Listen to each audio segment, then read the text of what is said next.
Economics अर्थ channel पर आप सभी दर्शकों का एक बार फिर स्वागत है। आज के इस वीडियो में हम लोग काल्डर के समष्टि वितरण model, Kaldor's model of macro distribution पर चर्चा करेंगे। मैक्रो डिस्ट्रीब्यूशन का अर्थ होता है कि जो देश की राष्ट्रीय आय है या जो देश का कुल उत्पादन है, यह विभिन्न वर्गों के मध्य किस प्रकार से वितरित होता है, अर्थात विभिन्न वर्गों का राष्ट्रीय आय में जो अंश होता है उसका निर्धारण कैसे होता है, और इसी की व्याख्या काल्डर ने अपने इस मॉडल में की है। आप जानते हैं कि डिस्ट्रीब्यूशन दो रूप में हम लोग पढ़ते हैं, एक माइक्रो डिस्ट्रीब्यूशन व्यष्टि वितरण और एक मैक्रो डिस्ट्रीब्यूशन। तो माइक्रो डिस्ट्रीब्यूशन का मतलब होता है कि उत्पादन के किसी इकाई में जो कुल उत्पादन होता है वो विभिन्न उत्पादन के साधनों अर्थात श्रम, भोज, पूंजी, संगठन, उद्यम, इनमें कैसे बढ़ता है।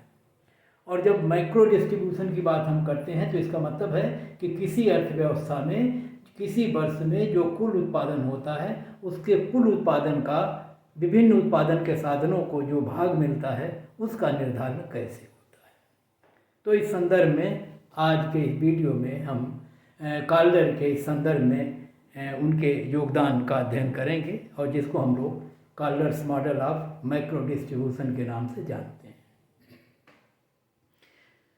हम जानते हैं कि प्रत्येक मॉडल की कुछ मान्यताएं होती हैं और ये मान्यताएं उन काल परिस्थितियों को देखते हुए जैसा सामान्यतः अर्थशास्त्री अनुभव करता है कि बाजार में या अर्थव्यवस्था में इस तरह की स्थिति हैं, उन्हीं को वो आधार बनाता है और उसको एजम्पशंस के रूप में मानकर आगे के अपने विश्लेषण को प्रस्तुत करता है। तो इस संदर्भ में हम पहले काल्डर के इस मॉडल या सिद्धांत के संदर्भ में जो मान्यताएं हैं उनकी चर्चा करेंगे और बीच बीच में जहाँ कहीं आवश्यकता होगी हम उनका उल्लेख करेंगे और उनके आधार पर आगे के निष्कर्ष निकालेंगे। जो पहली मान्यता है काल्डर की वो ये है कि ये उत्पादन के विभिन्न साधन हैं उनको उन्होंने एक ब्रॉड सेंस में दो भागों में बांटा है। एक को उन्होंने कहा है वर्कर्स या श्रम वर्ग और दूसरे को कहा है पूंजीपति या उद्यमी वर्ग। तो इस प्रकार से दो साधन हैं और इनको जो पारिश्रमिक मिलते हैं, जो इनको आपका ये उत्पादन की प्रक्रिया में जो इनका अंश मिलता है उसको भी इसी रूप में उन्होंने दो भागों में बांटा। जो वेज अर्नर्स को, जो मजदूरी करने वाले वर्गों को मिलता है उसको उन्होंने कहा मजदूरी, जिसको उन्होंने W से दिखाया, और जो इंटरप्रेन्योर्स को या पूंजीपतियों को मिलता है, उद्यमियों को मिलता है जो हिस्सा कुल उत्पादन का या राष्ट्रीय आय का, उसको उन्होंने प्रॉफिट कहा। तो इस प्रकार से दो वर्ग हैं और इन दो वर्गों को मिलने वाली आय के दो स्वरूप हैं, एक है पूंजी, एक है मजदूरी और दूसरा है लाभ। यहीं पर यह भी माना गया कि बाजार में पूर्ण प्रतियोगिता की स्थिति है और पूर्ण प्रतियोगिता की स्थिति का मतलब यह हुआ कि जो साधनों के मूल्य निर्धारित होते हैं वो स्थिर रहते हैं और सभी बाजारों में और सभी स्थानों पर ये मूल्य ज्यों के त्यों एक ही समान रहते हैं। एक और माना गया जो मान्यता है वो ये है कि उत्पादन में कांस्टेंट रिटर्न्स टू स्केल लागू है, अर्थात उत्पादन में समान पैमाने के प्रतिफल लागू हैं। उत्पादन के बढ़ने पर घटने पर लागतें स्थिर रहती हैं। तो इस परिकल्पना के साथ ये तीसरी मान्यता मानी गई और जो प्रोडक्शन का फंक्शन है वो ओवर टाइम समय वो पर जो है वो कांस्टेंट या स्थिर रहता है, अर्थात प्रोडक्शन फंक्शन भी स्थिर रहता है और जो उत्पादन पैमाने के प्रतिफल हैं वो नियम कांस्टेंट रिटर्न्स टू स्केल लागू होता है। और यहीं पर बाजार में पूर्ण प्रतियोगिता की स्थिति मानी गई, हम पहले ही आपको बता चुके हैं, और जिसका मतलब होता है कि wage rates and profit rates are same over different places. विभिन्न स्थानों पर जो श्रम और लाभ की दरें हैं वो एक जैसी रहती हैं।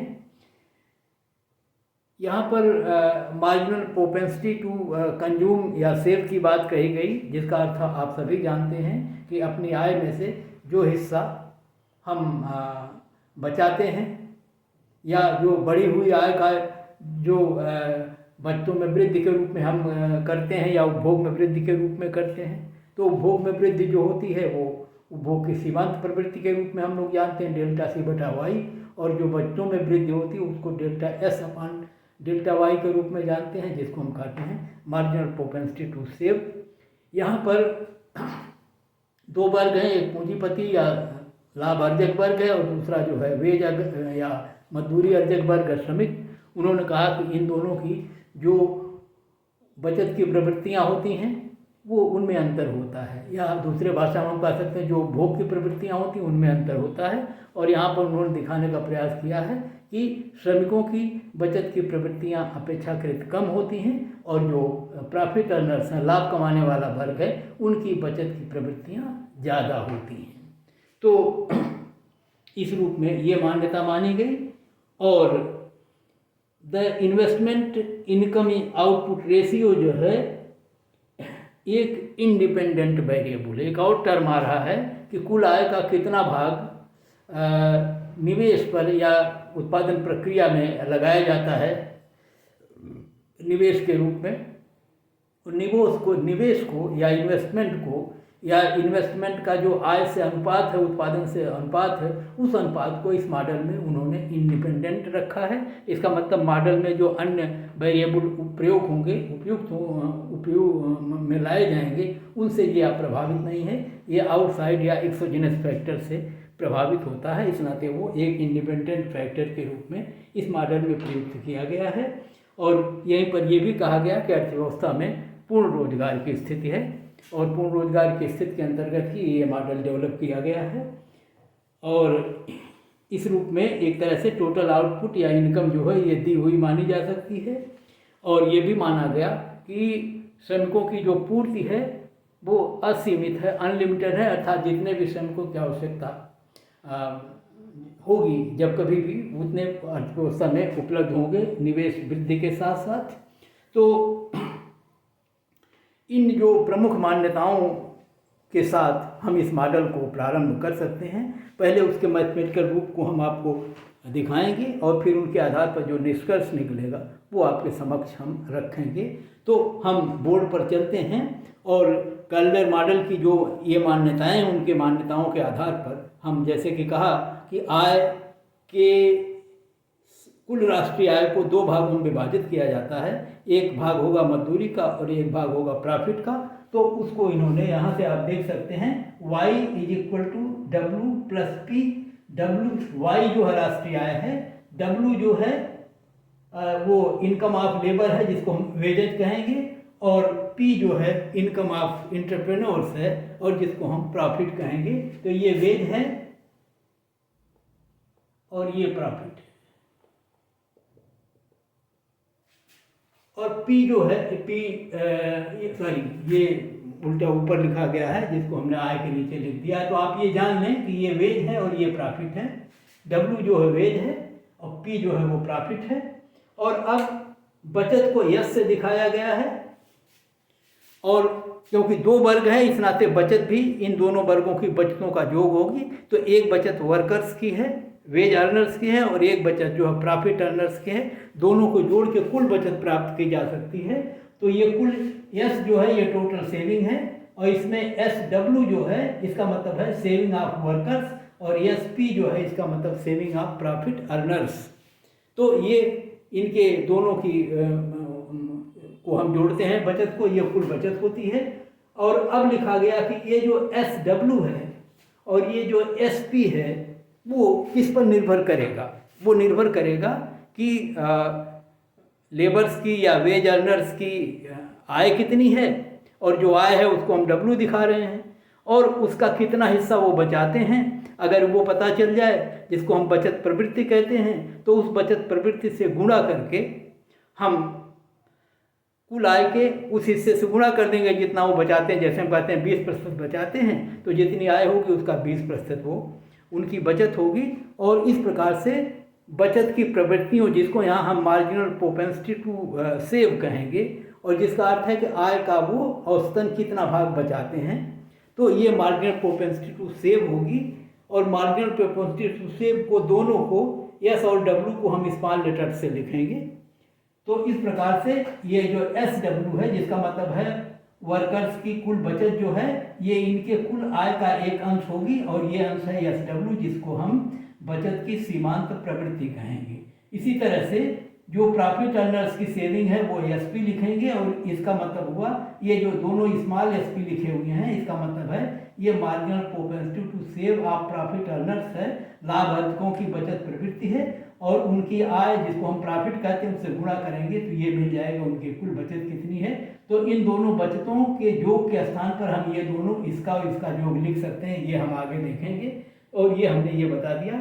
और इस प्रकार से इस बचत बराबर एस डब्ल्यू और एस पी के आधार स्थान पर एस डब्ल्यू के स्थान पर एस डब्ल्यू डब्ल्यू और एस पी के स्थान पर एस पी पी हम लिखेंगे, और ये रूप यहाँ आएगा एस बराबर S W W plus S P P. और क्योंकि आई और एस, हाँ, ये जो दूसरी मान्यता है हायरार्की वो ये है कि इक्विलिब्रियम है, या जो फुल एम्प्लॉयमेंट का लेवल है, इक्विलिब्रियम में बचत और कुल निवेश अर्थव्यवस्था के बराबर होंगे। और यदि आई बराबर एस हम माने तो एस को आई बराबर करेंगे, और इस नाते आई बराबर एस लिखेंगे, तो जो एस का फंक्शन है वो आगे जोड़ देंगे। तो हम जहाँ लिख रहे हैं एस बराबर S W into W S P into P, वहीं हम इसको लिख सकते हैं, यही राशि को हम आई भी लिख सकते हैं, क्योंकि आई बराबर एस होता है। और एक और चीज़ देखिए, ये जो डब्ल्यू है, क्योंकि डब्ल्यू और पी का जो टोटल है वो इनकम होती है, और इस नाते अगर इनकम में से प्रॉफिट घटा दे तो डब्ल्यू बचेगा, इसलिए डब्ल्यू के स्थान पर वाई माइनस पी लिख सकते हैं। ये यहाँ लिखा है कि Y is equal to W plus P, इसलिए P W is equal to Y minus P, तो डब्ल्यू की जगह पर हम वाई माइनस पी यहाँ शिफ्ट कर रहे हैं, डब्ल्यू की जगह पर वाई माइनस पी लिख रहे हैं, ताकि पूरे फंक्शन को हम पी के टर्म में दिखा सकें। तो अब इसको जब लिखेंगे तो ये फंक्शन आएगा S W Y minus P S P into P, और अब इसको खोल देंगे तो S P S W Y minus S W P और प्लस एस पी पी, ये आ गया।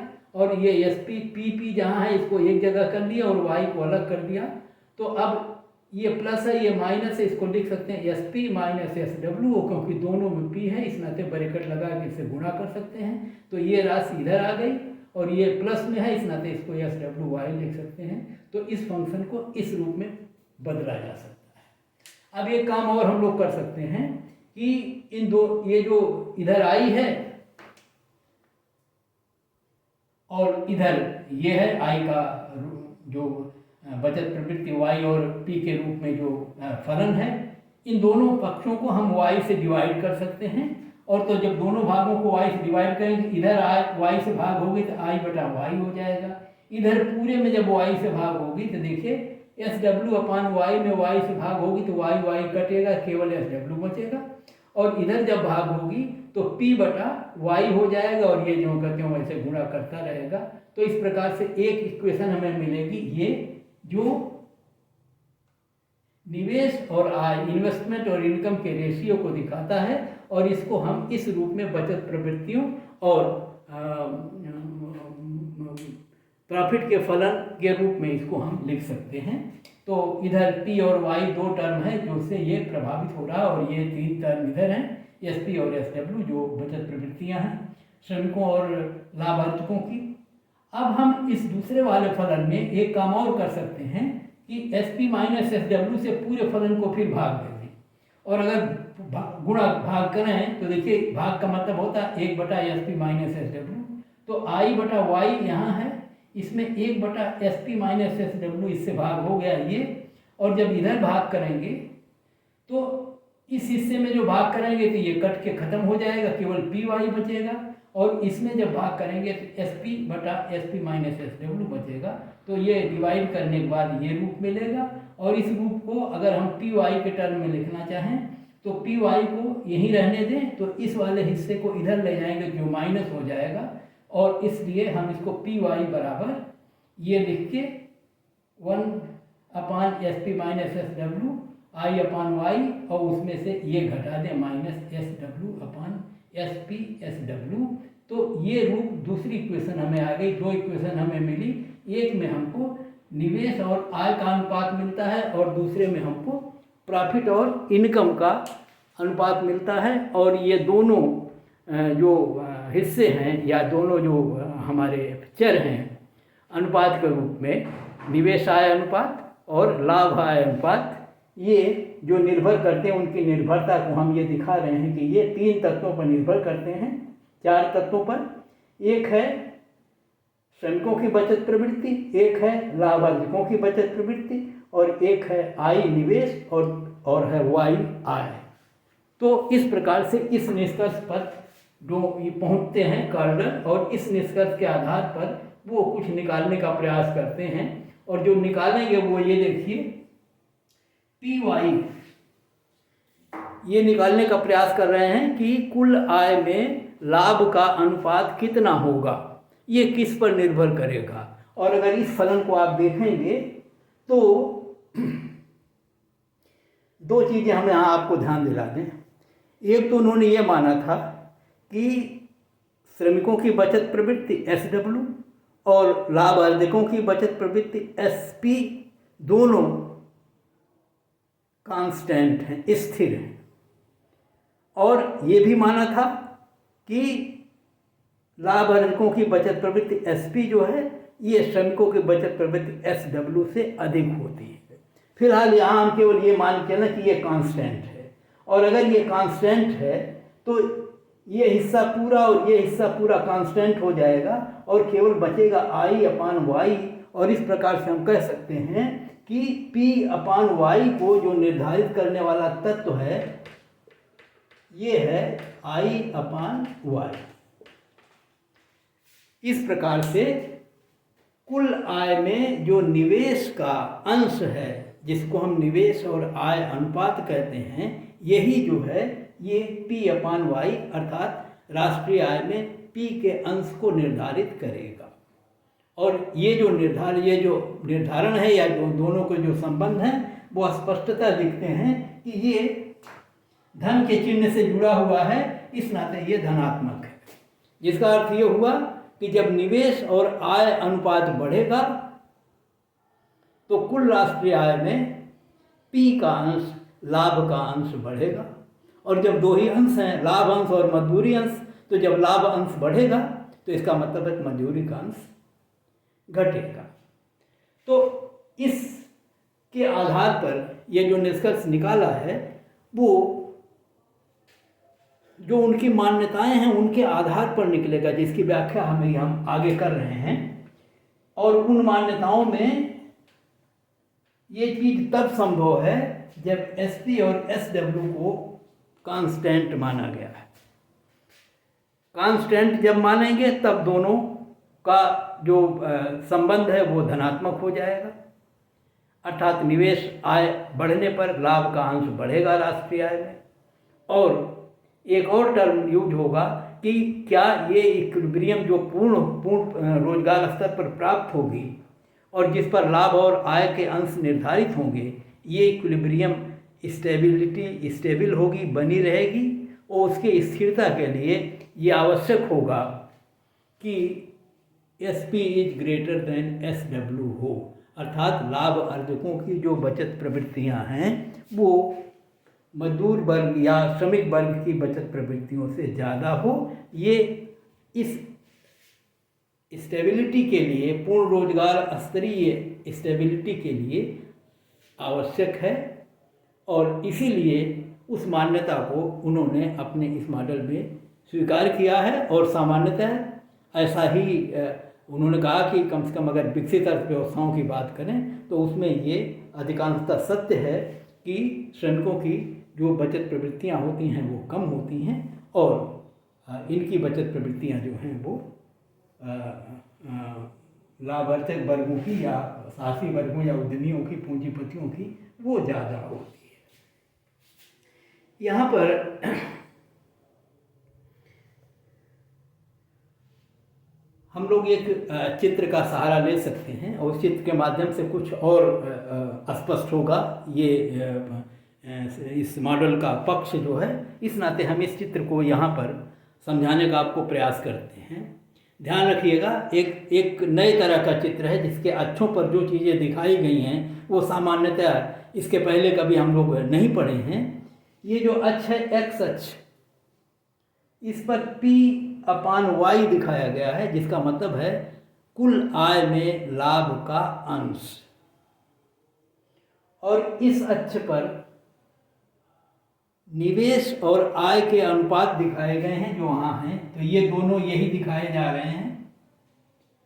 और क्योंकि बचत और निवेश अर्थव्यवस्था में संतुलन में, पूर्ण रोजगार की स्थिति में संस्थिति बनाए रखने के लिए आवश्यक है, जैसा कि अपनी मान्यता में माना कि I बराबर S होगा। इसलिए जब I/Y दिखाया जाएगा तो वहीं पर I/S भी दिखाया जाएगा। और क्योंकि I/S और I/Y सदैव बराबर नहीं होते, तो हम उस स्थिति पर पहुंचने का प्रयास करेंगे जब I/Y और I/S दोनों बराबर होंगे। और जब दोनों बराबर होंगे तो अगर पूर्ण रोजगारीय स्थिति है तो अर्थव्यवस्था में संतुलन होगा। और जब अर्थव्यवस्था में संतुलन होगा तो उस स्थिति में हम देखने का प्रयास करेंगे कि P और Y का उस समय अनुपात क्या होगा।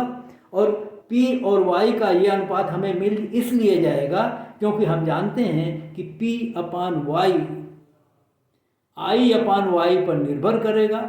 और जब I/Y हमें ज्ञात होगा तो PY हमें ज्ञात हो जाएगा। और अगर पूर्ण रोजगारीय स्तर है तो PY वहाँ पर कांस्टेंट होगा। ऐसा कॉल्डर ने अपने मॉडल में ये निष्कर्ष निकाले। तो यहाँ पर हम आपको ये दिखाने का प्रयास कर रहे हैं कि इन अक्षों पर कहीं भी राष्ट्रीय आय का स्तर नहीं दिखाया गया है, और न तो बचत और निवेश के निरपेक्ष मान दिखाए गए हैं, और न तो आय और बचत में जो संबंध होते हैं वो दिखाए गए हैं। तो वो अन्यत्र हम उस तरह की कल्पना मान के चल रहे हैं कि आय का एक ऐसा स्तर है जिस पर बचत और निवेश बराबर हैं। और बचत और निवेश बराबर तभी होंगे जब बचत और निवेश के जो फलन हैं, जो आय पर निर्भर हैं, वो दोनों S और I वहाँ बराबर होंगे। तो इस चित्र में एक फलन है, ये देखिएगा I/Y को प्रदर्शित करता है। और ऐसा तब है जब Y बराबर 0 है। 0 का मतलब Y शून्य नहीं, Y का एक निश्चित स्तर है, और ये निश्चित स्तर जो है वो पूर्ण रोजगार से संबंधित है, या ये जो एक निश्चित आय स्तर है ये संतुलन से संबंधित है, इक्विलिब्रियम से। तो ये इक्विलिब्रियम का एक स्तर है Y और आय के अनुपात का, निवेश और आय के अनुपात का। और एक और फलन होगा बचत और आय के अनुपात का, वो फलन है ये Y0 की स्थिति में। अर्थात जब आय का स्तर Y0 है तो बचत आय अनुपात का ये फलन है जो डॉटेड लाइन से दिखाया गया है। और जब Y0 में आय और इसका निवेश और आय का जो अनुपात है वो इस लाइन से दिखाया गया है। तो एक को हम लिख रहे हैं I/Y Y0, एक को लिख रहे हैं S/Y Y0, और दोनों अलग अलग हैं लेकिन दोनों एक जगह बराबर हैं इस बिंदु पर। मान लीजिए ये बिंदु है E0, तो E0 पर दोनों बराबर हैं। और कॉल्डर के मॉडल में S और I के संतुलन की स्थिति को अगर पूर्ण रोजगार से हम संबद्ध करें तो हम कह रहे हैं कि ऐसे संतुलन की स्थिति में पूर्ण रोजगार की स्थिति है, और पूर्ण रोजगार की स्थिति में अब जो लाभ और आय का अनुपात है P/Y वो है ON। और पूर्ण रोजगारीय स्तर पर ये कांस्टेंट रहता है, ये पूर्ण रोजगार स्तर पर लाभ का जो आय का अनुपात है वो निश्चित रहेगा। अब ऐसी स्थिति में यदि निवेश बढ़ता है, निवेश आय अनुपात बढ़ता है,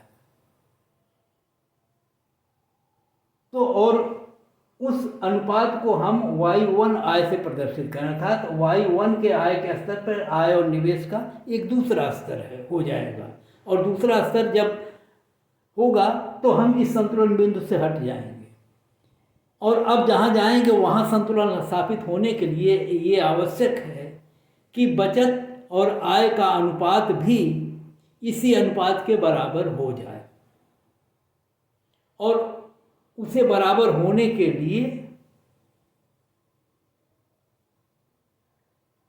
बढ़ना होगा आय के स्तर को, बचतों को। आगे हम देखेंगे कैसे ये होगा। तो अब बचत में जब वृद्धि होगी या बचत आय अनुपात जब बढ़ेगा, तभी जाके हम इस बढ़े हुए निवेश की स्थिति को प्राप्त कर सकते हैं संतुलन के लिए। और उसके बढ़ने के लिए दो चीज़ें जरूरी है। बचत कब बढ़ेगी? बचत तभी बढ़ेगी जब या तो SW और SP इनमें परिवर्तन हो जाए, इनका जो अंतर है वो परिवर्तित हो जाए। लेकिन डोमर ने मान रखा है कि SP और SW दोनों कांस्टेंट हैं, दोनों स्थिर हैं, तो उनमें जब तक वृद्धि नहीं होगी तब तक तो बचत बढ़ेगी नहीं। और अगर ये दोनों स्थिर हैं तो बचत इस रूप में बढ़ नहीं सकती। तब बचत कैसे बढ़ेगी? तब बचत बढ़ने का एक तरीका है कि लाभ अर्जकों की आय बढ़ जाए, अंश बढ़ जाए। अगर लाभ अर्जकों के अंश बढ़ जाएं तो क्योंकि उनकी बचत प्रवृत्तियां जो हैं वो अधिक होती हैं, इस नाते बचत बढ़ सकती है। लेकिन लाभ अर्जकों का आय बढ़ेगा कैसे? और लाभ अर्जकों का आय तब बढ़ेगा जब उनका आय में प्रॉफिट का अनुपात बढ़ जाए, और प्रॉफिट का जो अनुपात है वो जो बढ़ेगा वो निर्भर करेगा I/Y पर। इसका मतलब है कि जब I/Y बढ़ेगा तो जो होगा वो ये होगा कि I/Y बढ़ने से PY बढ़ नहीं सकता अपने इस रूप में, क्योंकि पूर्ण रोजगार द्वारा वो कांस्टेंट है, स्थिर है।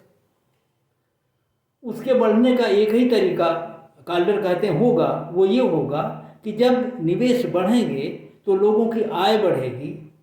आय बढ़ने से ये ध्यान रहेगा निवेश ऑटोनोमस है, I/Y जो है वो बाह्य तत्वों से प्रभावित, वो यहाँ इंडिपेंडेंट है, इसलिए वो बढ़ सकता है। और यदि वो बढ़ता है तो लाभ अर्जकों के लाभ बढ़ जाएंगे। और लाभ बढ़ेंगे किस तरह से? उन्होंने बताया कि आय बढ़ेगी, आय बढ़ने से समग्र मांग बढ़ेगी, अर्थव्यवस्था में वस्तुओं और सेवाओं की मांग बढ़ेगी, और अर्थव्यवस्था में मूल्य स्तर बढ़ेगा। और जब मूल्य स्तर बढ़ेगा तो मूल्य स्तर के बढ़ने से दो चीज़ें होगी कि मजदूरी भी बढ़ जाए और लाभ बढ़ जाए। लेकिन काल्डर कहते हैं कि जब लाभ ये मूल्य स्तर बढ़ते हैं तो वास्तव में मजदूरियों में वृद्धि नहीं होती या बहुत कम वृद्धि होती है, और जो वृद्धि होती है वो मूलतः लाभ में होती है। और इस नाते इस बढ़े हुए निवेश के कारण या निवेश आय अनुपात जब बढ़ता है और जो इंडिपेंडेंट है यहाँ, और अगर वो बढ़ता है तो उसके लाभ अर्जकों की आय बढ़ जाएगी। लाभ अर्जकों की आय जब बढ़ेगी तो उनकी बचत प्रवृत्तियाँ क्योंकि ज़्यादा हैं श्रमिक वर्ग से, और श्रमिकों की आय में वृद्धि भी नहीं हो रही है, तो एक तरह से श्रमिक वर्ग की तो वास्तविक आय घट जाएगी क्योंकि मजदूरी वो बाजार में मूल्य स्तर बढ़ गया है। लेकिन लाभ अर्जकों के जो हैं वो लाभ बढ़ जाएंगे, और उनके जब लाभ बढ़ेंगे तो क्योंकि लाभ अर्जकों की बचत प्रवृत्तियाँ ज़्यादा होती हैं, और जब उनके लाभ बढ़ते हैं, हमने देखा कि SP/P है यहाँ, ये SP/P, और जब P बढ़ेगा तो SP से P का गुणा होगा तो ये SP बढ़ जाएगा, तो लाभ अर्जकों के लाभ बढ़ जाएंगे। और जब लाभ अर्जकों के लाभ बढ़ेंगे और तब बचतें बढ़ेंगी तो बचत फंक्शन बढ़ जाएगा ऊपर, और अब बचत और निवेश दोनों बराबर हो जाएंगे और अर्थव्यवस्था पूर्ण रोजगारी पुनः संतुलन में आ जाएगी। लेकिन इसमें होगा क्या कि इस प्रक्रिया में लाभ अर्जकों के लाभ बढ़ेंगे, और वो इसलिए बढ़ेंगे क्योंकि निवेश बढ़ने के कारण मूल्य स्तर में जो वृद्धियां होंगी उनके माध्यम से लाभ अर्जकों की आयों में वृद्धि होगी, और लाभ अर्जकों की आयों या प्रॉफिट में जब वृद्धि होगी तो बचतों में वृद्धि होगी, और इस प्रकार से बचत का Y1 स्तर पर जो मूल्य होगा अब बराबर होगा, और इस प्रकार से ये S/Y Y0 शिफ्ट होकर SY/Y1 होगा, और नया संतुलन बिंदु यहाँ पर आ जाएगा E2 पर, इस बिंदु पर 1। और यहाँ पर अब जो है वो संतुलन स्थापित होगा, और ये संतुलन अस्थायित्व लिए हुए होगा, क्योंकि अस्थायित्व के लिए ये जरूरी है कि SP is greater than SW हो। काल्डर कहते हैं कि अगर ऐसा नहीं होगा तो अस्थायित्व नहीं रहेगा और ये स्थितियां कायम नहीं रह पाएंगी। इसलिए संस्थिति को पूर्ण रोजगार स्तर पर मेंटेन रखने के लिए ये आवश्यक है कि SP ग्रेटर देन SW हो, अर्थात लाभ अर्जकों की जो बचत प्रवृत्तियां हैं वो श्रमिक वर्ग की बचत प्रवृत्तियों की तुलना में ज़्यादा हों। तो इस रूप में ये दिखाने का प्रयास किया गया है। इस मॉडल का ये जो निष्कर्ष, दो चीज़ें हमने देखी हैं कि ये जो P/Y है ये I/Y का फलन है, धनात्मक फलन है। निवेश आय अनुपात के बढ़ने पर लाभ आय अनुपात बढ़ता है, और लाभ आय अनुपात बढ़ने का सीधा सा मतलब हुआ कि जब निवेश आय अनुपात में वृद्धि होगी तो अर्थव्यवस्था में जो राष्ट्रीय आय में लाभ अर्जकों का अंश है वो बढ़ जाएगा, और तदनुरूप हम कह सकते हैं कि श्रमिक वर्ग की जो अंश है, जो W और Y आय का अनुपात है, वो पहले की तुलना में घट जाएगा। तो काल्डर का जो मॉडल है उस मॉडल के का जो सार है वो उन्हीं मान्यताओं पर ही निर्भर है, और वो मान्यताएं जो हैं वो सबसे महत्वपूर्ण जो चीज़ है वो ये है कि SP और SW जो है ये जो हैं इस रूप में होंगे कि SW कम होगा। SW का मतलब है कि श्रमिक वर्ग की बचत की प्रवृत्तियाँ, और SP का मतलब है लाभ अर्जक वर्गों के सीमांत प्रवृत्तियाँ। और इस प्रकार से उन्होंने कहा जो heart of the Kaldor theory है वो ये प्रदर्शित करने में है। देखिए, the shift in the distribution of income is essential to bring about the higher saving income ratio. उन्होंने ये दिखाने का प्रयास किया कि इनकम डिस्ट्रीब्यूशन में शिफ्ट होना, अर्थात आय का वितरण में जो विवर्तन होगा वो लाभ अर्जकों के पक्ष में हो, और जब इनके पक्ष में होगा तो ये नेसेसरी कंडीशन फॉर ये continued full employment equilibrium with the higher absolute level of invest in the real term.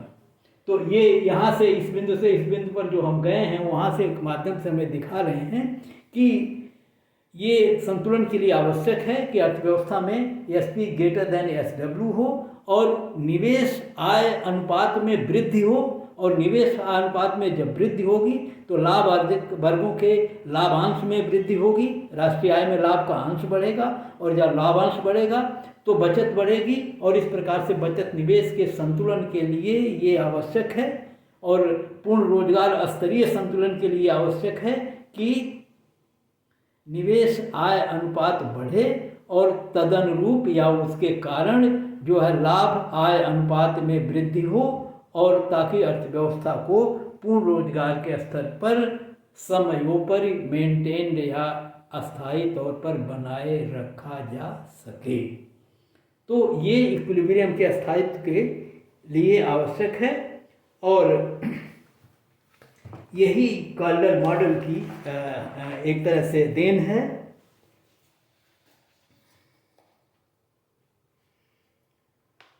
और जो मैकेनिज्म है इस सिस्टम का वो ये दिखाने का प्रयास किया गया है कि जो इनकम का रीडिस्ट्रीब्यूशन होगा और जो लेबर पक्ष के उसमें लाभ अर्जकों के पक्ष में होगा, और वो जो है वो राइज ऑफ इन्वेस्टमेंट या निवेश की वृद्धि के माध्यम से होगा, और जो निवेश में वृद्धि होगी वो जो प्रभाव लाएगी सेविंग इन्वेस्टमेंट को बराबर करने में या लाभ अर्जकों के लाभ अनुपात आय को बढ़ाने में, वो पूर्ण रोजगार स्तर पर कीमतों में या मूल्य स्तर में वृद्धि के माध्यम से संभव है। और उसी के माध्यम से ये होगा, क्योंकि जो मूल्य स्तर में वृद्धि होगी उसका लाभ पूंजीपति वर्ग को ही मिलेगा, उनके लाभों में वृद्धि होगी, और श्रमिक वर्ग के मजदूरियों में इसके माध्यम से वृद्धि नहीं होती है, उनकी मजदूरियां ज्यों की त्यों रहती हैं।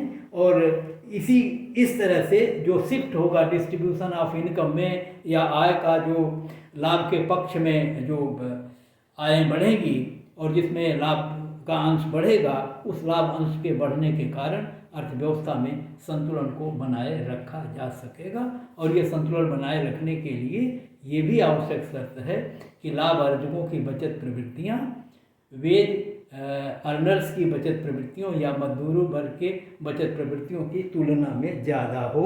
और ये जो है यही जो है एक तरह से कहा जा सकता है कि काल्डर मॉडल का जो योगदान है, और जिसके माध्यम से उन्होंने लाभ और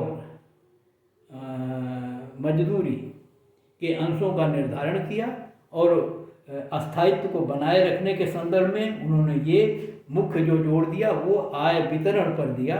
इसका मतलब है कि काल्डर ने राष्ट्रीय आर्थिक समृद्धि के साथ राष्ट्रीय आय के वितरण को संबद्ध किया, और इस तरह से राष्ट्रीय आय का वितरण किस रूप होता है वो अर्थव्यवस्था के अस्थायित्व के लिए, अर्थव्यवस्था को पूर्ण रोजगार स्तर में बनाए रखने के लिए आवश्यक है। इस चीज़ को या इस तथ्य को अपने इस मॉडल के माध्यम से दर्शाने का प्रयास किया। यहाँ हम उस बृहद व्याख्या की तरफ नहीं जा रहे हैं जिसके माध्यम से काल्डर ने ये कहा कि अगर ऐसा नहीं होता, अगर बचत प्रवृत्तियाँ मजदूर वर्गों की और लाभ अर्जकों की ऐसी नहीं होती, अर्थात अगर इसका उल्टा होता, तो अर्थव्यवस्था निरंतर जो है वो एक तरह से उत्पादन में गिरावटें होती और ये संचयी क्रम जारी रहता। और अगर दोनों के अंतर शून्य हो जाएं बचत प्रवृत्तियों के, तब भी इसी तरह की स्थितियां आएंगी और अर्थव्यवस्था में अस्थायित्व नहीं रहेगी, स्टेबिलिटी नहीं रहेगी। तो स्टेबिलिटी के लिए ये आवश्यक है कि SP is greater than SW हो, और ऐसा जब होगा तो I/Y या निवेश आय अनुपात में वृद्धि के माध्यम से लाभ अर्जकों के अंश को बढ़ाया जा सकता है, और जब लाभ अर्जकों के अंश को बढ़ेंगे